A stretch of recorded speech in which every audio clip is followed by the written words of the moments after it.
जैसे ही सर्दियों का मौसम आता है तो बहुत सारे लोगों के अंदर ये मसला होता है कि उनके हाथों और पाँव की उंगलियां ऐसे सूजना शुरू हो जाती हैं। स्टार्ट में इसके ऊपर हल्की हल्की रेडनेस आना शुरू होती है। उसके साथ साथ यहाँ पे फिर होते होते ज़ख़म बनना शुरू हो जाते हैं, रेडनेस मज़ीद बढ़ना शुरू हो जाती है। असल में ये होती किस वजह, इसको कहते क्या है, ये होती किस वजह से है और इसका इलाज कैसे मुमकिन है, इस पर ज़रा बात करते हैं।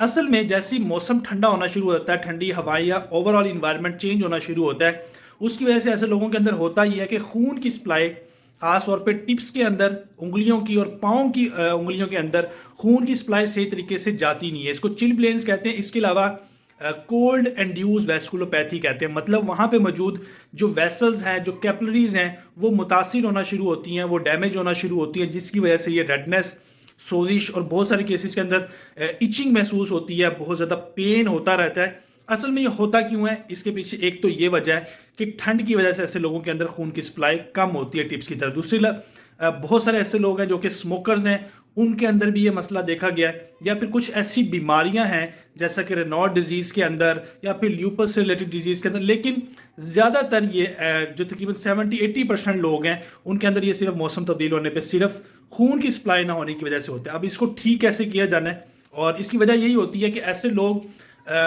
गर्म सॉक्स का इस्तेमाल नहीं करते या फिर अपने हाथ बार बार ठंडे पानी में डालते रहते हैं, जिसकी वजह से उनका ये मसला मज़ीद ख़राब हो जाता है। अब ऐसी कंडीशन में आपने करना क्या है, इसके अंदर सबसे जो बेहतरीन चीज़ है वो तो यही है कि आप अपने हाथ और पाँव को एटलीस्ट वार्म रखें, ग्लव्स का इस्तेमाल करें, अच्छी सॉक्स का इस्तेमाल करें, ताकि आपकी खून की सप्लाई बहाल रहे। सबसे पहले तो चीज़ ये करनी है। इसके अलावा कोशिश करनी है कि थोड़ी सी वॉक रखनी है, एक्सरसाइज रखनी है, ताकि खून का जो बहाव है वो आपकी टिप्स तक भी, पाँव की और हाथों की उंगलियों तक रहे और ये चीज़ें ना हो, ये चीज़ें वर्स ना हो। इसके अलावा मुख्तलिफ किस्म की क्रीम्स इस्तेमाल की जा सकती हैं।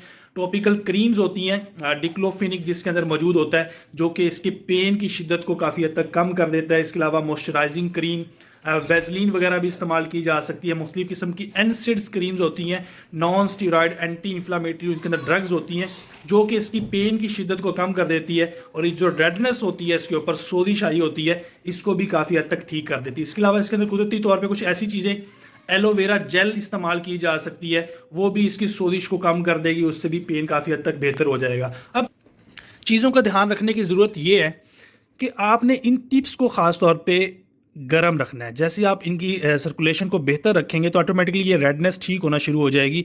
और क्रीम्स का इस्तेमाल करें ताकि ये सोजिश और ये पेन की शिद्दत को कम किया जा सके। बाज़ औक़ात फिर पेन किलर टैबलेट्स भी इस्तेमाल करनी पड़ जाती है, एंटी एलर्जिक मेडिकेशंस भी इस्तेमाल करनी पड़ जाती हैं, ताकि आपको इरिटेशन और एलर्जी ना हो। वीडियो अगर अच्छी लगे वीडियो को शेयर कीजिएगा। शुक्रिया, अल्लाह हाफ़िज़।